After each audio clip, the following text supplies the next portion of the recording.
We are live. This is the NBA Rundown. I'm your host, Astaire, joined as always by Tyler Hicks. And Tyler, good job yesterday. You led me to the promised land with 2-0 on the sheet, helping us bounce back after a pretty disappointing Saturday night. We're still struggling. We're fighting to stay above ground, but we're here. We're grinding every day. And it's just, we've seen this with teams too, right? When we see them playing well and they haven't been winning, we're like, the breakthrough's coming. I feel like that's the same way for us. So, what were your thoughts on the NBA over the weekend? How much were you able to watch? There was no NFL.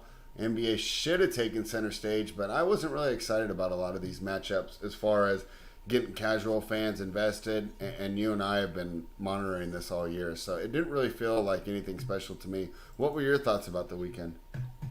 Yeah, Saturday you had the Knicks-Lakers game. I thought that one was pretty good, even though we're on the wrong side of the bet on that. Yeah, that's probably But why that I game hated it. that game was entertaining. Clippers Heat yesterday was a decently entertaining one. The games weren't they weren't good matchups, but there were some entertaining games. So, Toronto OKC, if you were in the Nuke the House Discord, we got on OKC at like plus 160. So to watch them come back and win that game was nice. So you had a little bit of a sweat there. But then, our two spreadsheet bets, right? I had a weird feeling about that Detroit team total and how Orlando played defense, and they didn't even come close to that 111.5.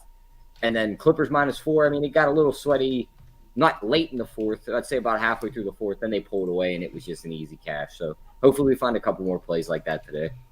I like how you say you had a weird feeling when we were discussing it and doing the sheet. You read off like 15 stats in a row that backed your theory. It wasn't But like nothing, you just had a but weird feeling, right? when you went to their numbers, they weren't under that 111.5 in like their last 10 games. So it was like you're getting in front of something that Right, but every matchup number that you read to me said that they were due for regression against that particular matchup with that team. So yeah, and Bradley Beal props were the easiest bet of the weekend yesterday. why? He was his first game back in Washington. Well, that works, but I'm not into it. If you go back and look at his game log spread, he couldn't make a shot for like weeks. He couldn't make a shot. His stat line yesterday: 43 points, 16 for 21, 4 for 5 from 3. He was motivated for that game. And Booker and Durant combined for 19 shots. They legit said, "Here, buddy, this is your game." You're muted. Sorry, Gardner's here cleaning up the storm. It was crazy here last night. Did you guys have power lines underground there? I think in certain places, but a lot are above ground. Yeah, my buddy was telling me one of the reasons Sacramento's so bad, our power's always going out because every power line's above ground, and that's probably a poor way to do it. All right. I would say like 99% of ours are above ground. Yeah, it sucks. I wasn't able to watch. I wanted to watch that Utah-Milwaukee game, and I had no power, and it's just like, I don't know. I could have watched it on my phone, but whatever. Let's dive right into I didn't catch much of that one, but that fourth quarter, did you see what happened there, just box score-wise? Yeah, it just sucks. Go from being up 12 and, to losing the game by 15. Yeah, like our guy Titletown, right? Like, me and him were always hand in hand rooting for the Bucks. But it's like between the holiday trade and the coaching malpractice, like the window's done, at least for this year. Really disappointing to see them make that mistake. But what are we going to do except for keep fading them ATS? The Sacramento Kings are plus 3.5. They're in Cleveland. They're taking on the Cavaliers. Kings have done well against Cleveland lately, if I remember. I looked this up a little earlier this morning, but I think the Kings have been covering against Cleveland. 10-2 against the spread in their last 12 against Cleveland. Remember, that would be a 6-year trend. I have this game projected as a 117 to 113 win for the Cavs. So it likes us to take the Cavs right here. Tyler, I'm going to take a look at their schedule. What do you think of the fatigue issues here for the Kings? Because I think that's a big reason why a lot of the people that I've talked to so far like Cleveland in this game. No, I love Cleveland in this spot. I think it's a smash spot for them. They have – here's a weird stat for your spread. When the Cavs are at home and their favorites under 5 points. In their last 6, they are 6-0. They've won those games by 21, 40, 18, 8, 5, and 8. If you stretch that to the last 10 of them favored by 5 or less, they're 8-1-1 ATS, and they're 9-1 straight up. The only loss was to Lakers, which LeBron was in town. So they've been dominant as small home favorites. The Kings give up a league worst 43% three-point percentage over the month of January. And we know these Cavs guys between Mitchell, Garland, and Strus, they could just light up from 3. They're going to have multiple bigs to slow down's a bonus. I think the Cavs kind of work from here. But I could see Sacramento get blown out in this spot. Yeah, I agree with you. I think we're going to take the Cavs. The Kings have won 6 of their last 7, but this is their 3rd game in 4 nights. So when you're looking at the stats, it's going to say, oh, well, they're coming off a day off. And, yeah, they've been pretty good off a day off so far, 24-17 against the spread while they're rested. However, the Cavs are 24-16 against the spread with the day off as well. And the Cavs have been at home, right? While the Kings are going all around here. I'm looking at, no, I'm sorry. This is the first game back from a road trip for the Cavs, and we're always worried about that. But to me, it's Cleveland or pass. Do we bet it right now, or do we double back to this? I think we wait. There's some injury news that I think could help us. I mean, Jared Allen questionable, Darius Garland questionable. If either of those get rolled out, I think the number goes towards the Kings more, so where we get the Cavs at -1. Okay. All right, we'll wait on that one then. But we both like the Cavaliers. Totals up to 234. Go ahead. I was going to say, and if both guys get rolled in, I don't think the number goes any higher than what it opened at, which was 5. And I'm still fine taking the Cavs at 5 if they're both on the floor. So I don't think we lose anything waiting on that injury news.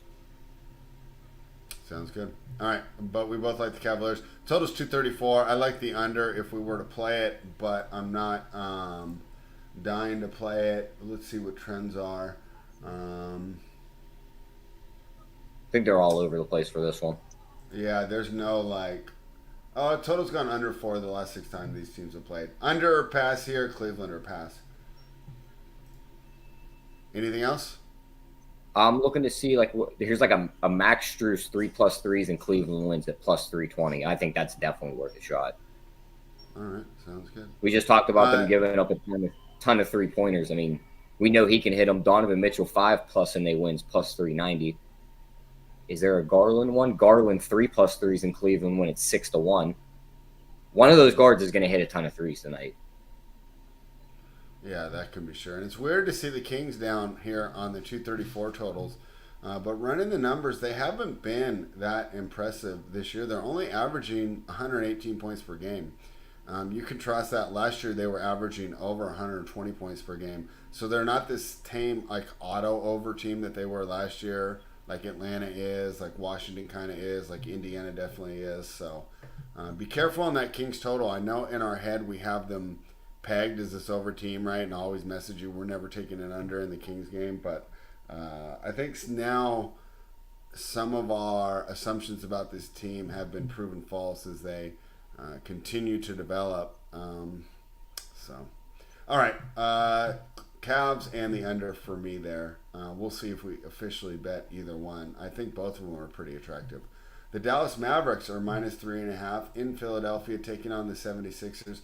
Tyler, the Sixers have been a weird team to handicap since losing Joel Embiid. Now it feels like you're just betting on Tyrese Maxey. If he has a good night, they can compete with anyone. When he's off, they don't have a lot of other options to keep up on the scoring end. You can tell how much different they are without Embiid. For the year, what were they averaging? I don't have it right now. Yes, I do. For the year, they are averaging 113.3 points per game given up. However, over the last 5, that is 124 per game.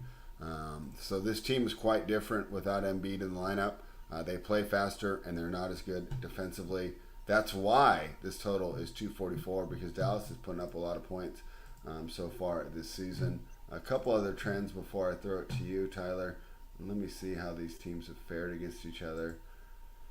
I don't know if these trends are even going to help us, right? I Because think I could it's just not cut you in. off their spread and say we're not betting this game. Okay, let's move on.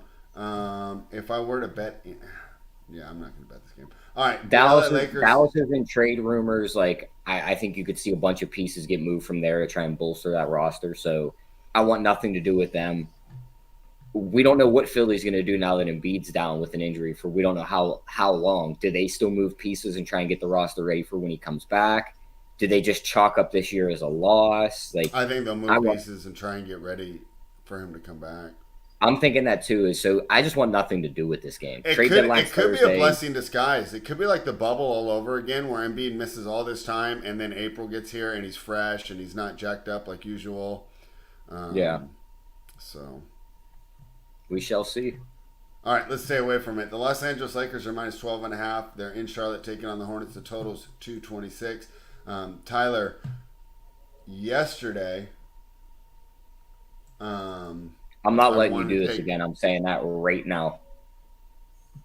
Yeah, I was just gonna say that. Like, I need to start listening to you more and not just like falling in love with the huge point spreads because I wanted to take plus 19.5 yesterday. You told me no, they'll probably lose by 30, and if I remember right, they lost by 30. So these big point spreads are this way for a reason. I think they're trying to bait suckers like me to take these terrible teams. The Lakers are 4-2 against the spread over the last 6 games. The total has gone over in 7 of the 9 last Lakers games. So I believe that if you want to look at this game, maybe the over is the way to go. However, will Charlotte get there for you? Maybe a Lakers team total over. Los Angeles Lakers are 9-1 against the spread in their last 10 against Charlotte. Charlotte has not covered a spread in their last 7 games. The total's gone over 4 of the last 5 times these teams have played. So I don't want to lay 12.5, but I'm not going to make the case for the stupid lame dog today. Any injury news that we would carry out? Anthony Davis and LeBron James are always on here. Cam Reddish, Jared Vanderbilt, and Gabe Vincent are out. That's been pretty consistent with these teams. So when we're using the last 5 stats, that pretty much accounts for those 3 being missing. On the other side, no LaMelo, no Hayward, no Lowry, no Mark Williams, Cody Martin, Frankie Nichols are the way to go. It looks like Ish Smith will be starting. Maybe an over here, Tyler, or no play. What do you think? Yeah, I lean the Lakers. I mean, they've covered 10 straight when they've headed to Charlotte. It's Charlotte's. They're on a back-to-back. It's their 3rd and 4 nights. It's their 5th and 7 days. This team can care less for basketball right now. If there's any roster that just wants to go party, it's this roster, and they know the All-Star weekend starts soon. They can care less. The Lakers have played well ever since LeBron's called his teammates out. This is the last game of the road trip, and when they head home, they have Denver on February 8th. So I think you could see the stars like LeBron and AD kind of just coast this game. Maybe you get a first half out of them where they're playing hard, and then they just kind of sit back and let the guys like Reeves, Rui, D'Lo control this game in the end. So Reeves at 15.5 points. I love the over on that prop.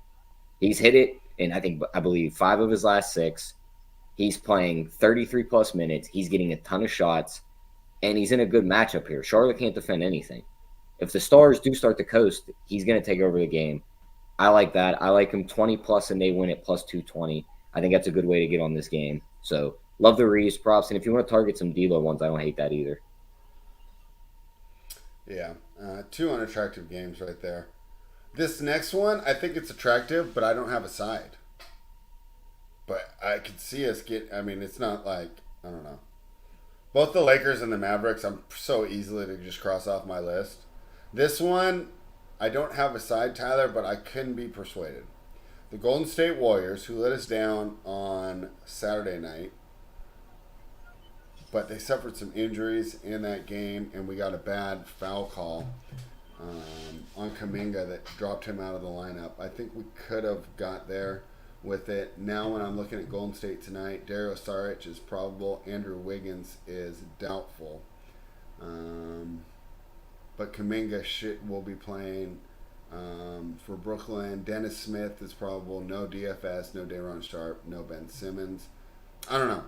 I can go either way on this game, Tyler. When I look at projections, it's giving me a 2-point Warriors win, right around the number for the total. So not a huge edge. What do you think here when the Golden State Warriors take on the Brooklyn Nets? Is this something we should be getting involved in? Are you going Yeah, to lead we're me to the taking the promised Warriors line? spread Okay, why is that? because one, they beat them by 4 in their last matchup a few weeks ago. Draymond was out for that matchup. No Okay. Finney Smith and no Ben Simmons. The only real rebounding problem they have is Claxton, and I Mm-hmm. think Golden State can withstand that. I think they're the better team all around. Steph's going to be unguardable by these guys. Are they going to try and waste Bridges on him when he has to be a lot of the offense? I don't think so. So Steph could go off.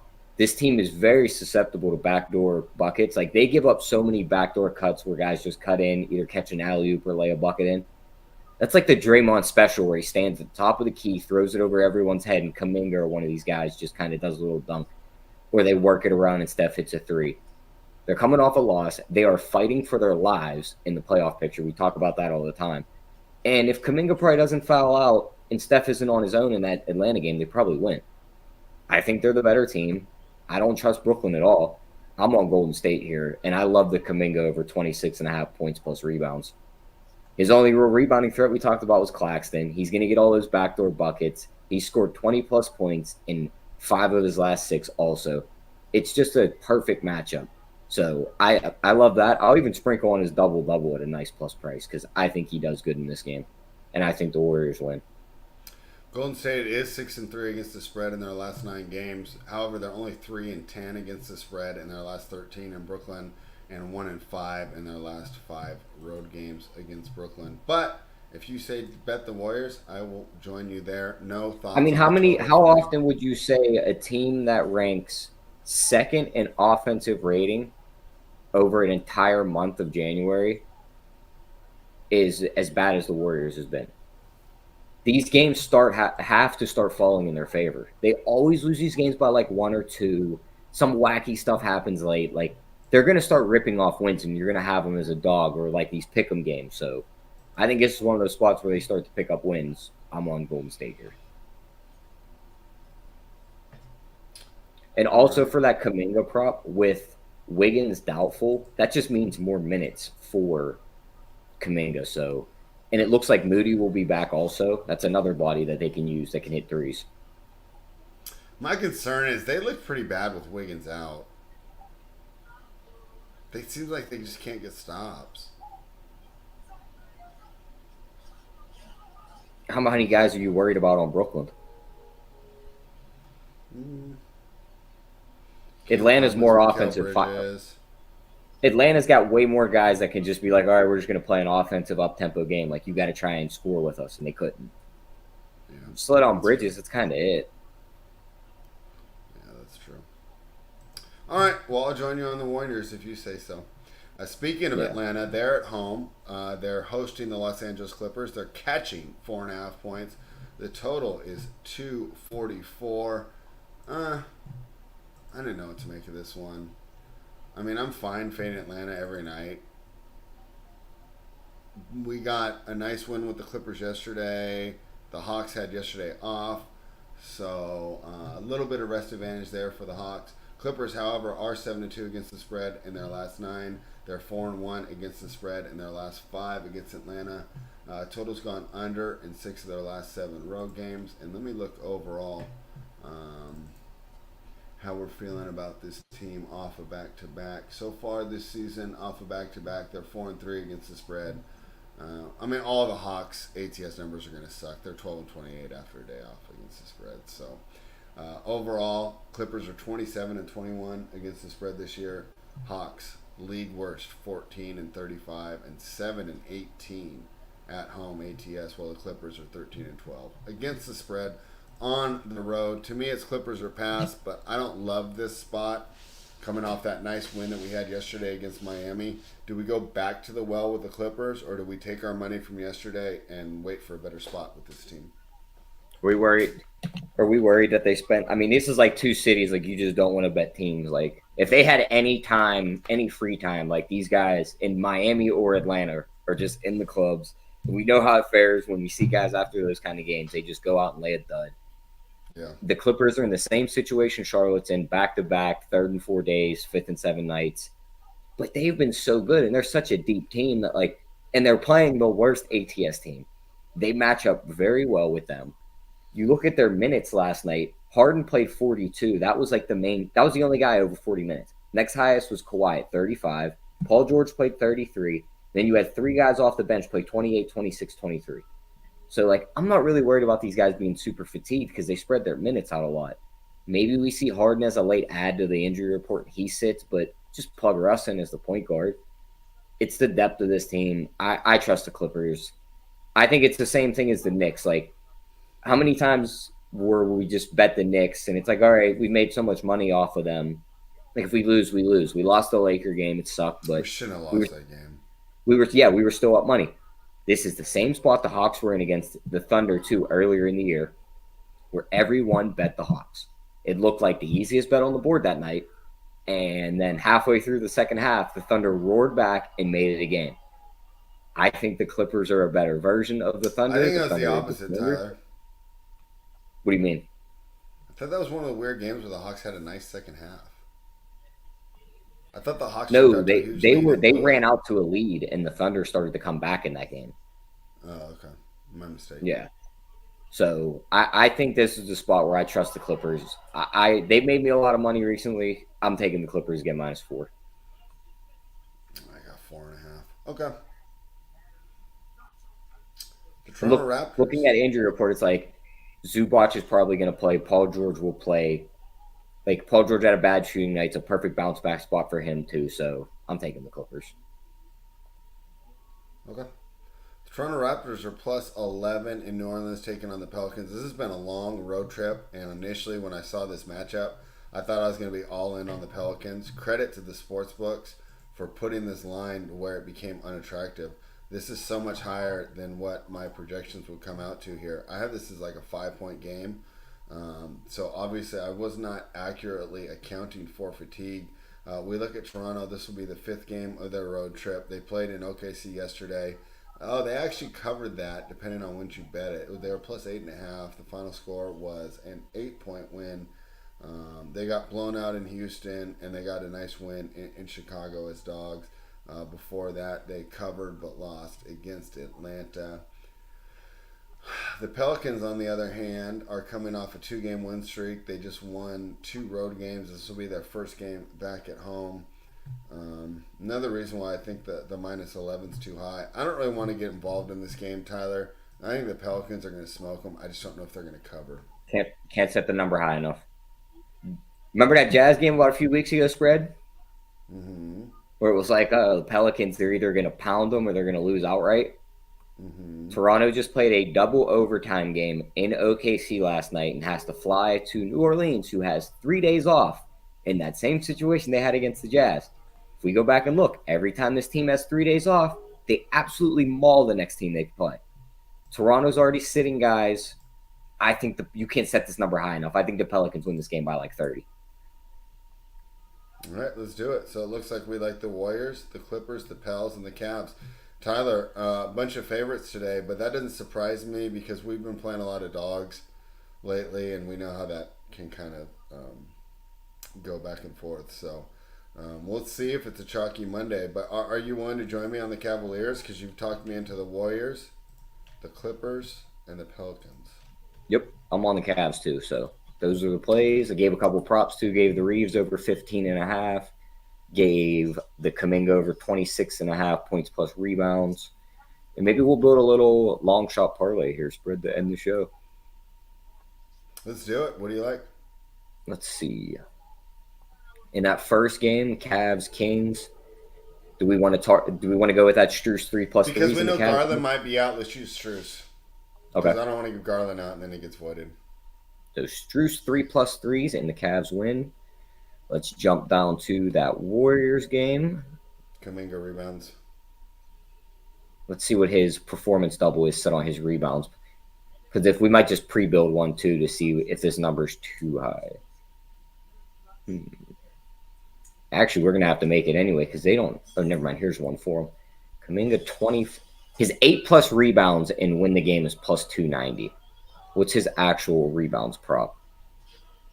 Let's see, 6.5. You want to do 6.5 in their money line? Yeah. I like that. What does that come out to? 6.5 in their money line. That's a +211. So we knock a rebound off. And double back. We'll go. Do you want to go Pelicans, Raptors, or do you want to trust Clippers, Hawks? If it's non-correlated, do we get hella money? We could. Harden under and Clippers win. Like under See hit. my points? You said he came off 42 last night. He's going to be the most susceptible to strip clubs. Under 18.5 points? Or do we want to go like a PRA or Just a point jack plus it up assist? because it's already going to be. I would just go with points. I would think the assist might still be there. The highest we can get his under on his points is 21.5. What do you In think? doing that, I'm just throwing ideas out here. oh no, let's just see what it builds out. Doing that and the Clippers money line gives you a plus 130 ticket, and that in our parlay makes it. Yeah.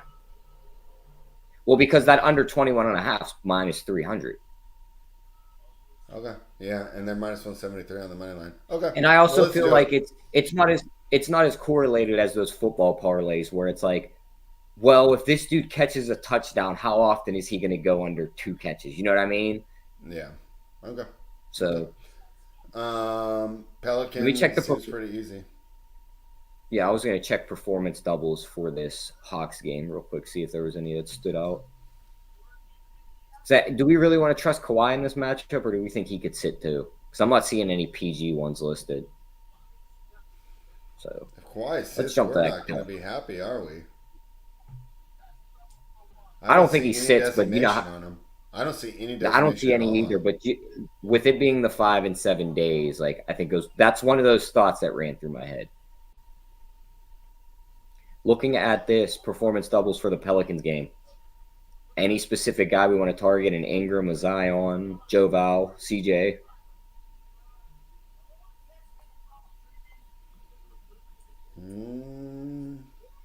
Or do we just want to jack this up to like Pelicans minus 15? Yeah, let's do that. Where is it? Pelicans minus 14.5 is plus 144. That makes our ticket 31-1. All right, there you have it. Read it one more time. We got Jonathan Kuminga over 6.5 rebounds and Golden State wins the game. Max Strus 3+ threes and Cleveland wins the game. And the New Orleans Pelicans minus 14.5. 31-1 on FanDuel.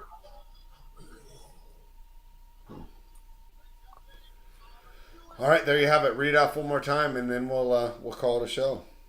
Yeah, I just read it off, but I'll read out all the other plays that we're on. We're on Cavs minus 3.5. We are on Pelicans minus 11. We are on Clippers minus 4. I'm just taking the Warriors money line because there's a minus 110 on that, and the minus 1 is minus 110. So it's the same bet. And then some props: Reeves over 15.5, Kuminga over 26.5 points plus rebounds, and maybe even a Strus 3+ threes by itself. So those are what I'm on today. All right, there we have it. We're going chalky today. Let's hope some of these favorites come through for us. Yep. All right, guys, we will be back. We're going to jump on FanSpeak tomorrow. We'll be back on this channel on Wednesday. We'll be on at, I believe I made it 12 o'clock. So 3 Eastern. Yeah, 3 p.m. And then we'll do 4:30 Eastern on Thursday and 3 Eastern on Friday. So we're here with the NBA winners. Guys, give us the thumbs up. Thank you for joining us. Tyler, let's root for some favorites. Yep, let's do it.